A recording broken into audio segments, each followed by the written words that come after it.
ঢাকা বিশ্ববিদ্যালয়ে 2025-26 শিক্ষাবর্ষের ভর্তি পরীক্ষার বিজ্ঞপ্তি প্রকাশিত হয়েছে।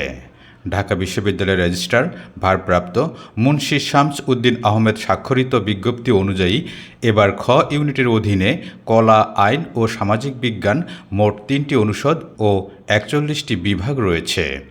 বিজ্ঞপ্তি অনুযায়ী বিজ্ঞান, মানবিক ও বাণিজ্য বিভাগ হতে 2020 থেকে 23 সাল পর্যন্ত মাধ্যমিক এবং 2025 সালের উচ্চ মাধ্যমিক পরীক্ষা উত্তীর্ণ শিক্ষার্থীরাই কেবল 2025-26 শিক্ষাবর্ষের আন্ডার গ্র্যাজুয়েট প্রোগ্রামে ভর্তির জন্য আবেদন করতে পারবেন। অর্থাৎ এবারেও থাকছে না দ্বিতীয়বার ভর্তি পরীক্ষা দেওয়ার সুযোগ।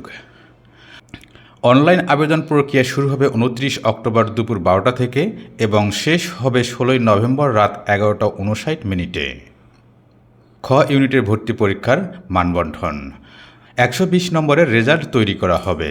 এসএসসি ও এইচএসসির জিপিএর উপর থাকবে 20 নম্বর। ভর্তি পরীক্ষা হবে মোট 100 নম্বরের। এমসিকিউ 60 নম্বর অংশে থাকবে বাংলা 15, ইংরেজি 15 ও সাধারণ জ্ঞান 30। এমসিকিউ পাস নম্বর 24। লিখিত 40 নম্বর অংশে থাকবে বাংলা 20, ইংরেজি 20, লিখিততে পাস নম্বর 12 এবং 100 নম্বরের মধ্যে মোট পাস নম্বর 40।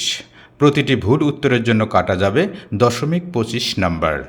এমসিকিউ পরীক্ষায় 24 নম্বর পেয়ে পাস করলেই কেবল লিখিত পরীক্ষার উত্তরপত্র মূল্যায়নের জন্য বিবেচিত হবে। আবেদন ফি ও প্রক্রিয়া খ ইউনিটের আবেদন ফি 1050 টাকা। ভর্তি পরীক্ষা অনুষ্ঠিত হবে আগামী 13 ডিসেম্বর। সোনালী, জনতা, অগ্রণী, রূপালী ব্যাংকের যে কোনো শাখায় আবেদন ফি জমা দিতে পারবেন। খ ইউনিটের ভর্তি পরীক্ষার কেন্দ্রসমূহ হচ্ছে ঢাকা বিশ্ববিদ্যালয়, রাজশাহী বিশ্ববিদ্যালয়, চট্টগ্রাম বিশ্ববিদ্যালয়, বরিশাল বিশ্ববিদ্যালয়, খুলনা বিশ্ববিদ্যালয়, শাহজালাল বিজ্ঞান ও প্রযুক্তি বিশ্ববিদ্যালয়, বাংলাদেশ কৃষি বিশ্ববিদ্যালয়, কবি নজরুল বিশ্ববিদ্যালয় এবং বেগম রোকেয়া বিশ্ববিদ্যালয়।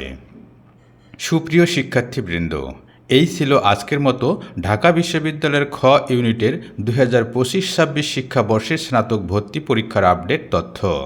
ভর্তি সংক্রান্ত পরবর্তী আপডেট পেতে ডেমোটিক এডুর ইউটিউব চ্যানেলটি সাবস্ক্রাইব করে সাথেই থাকুন।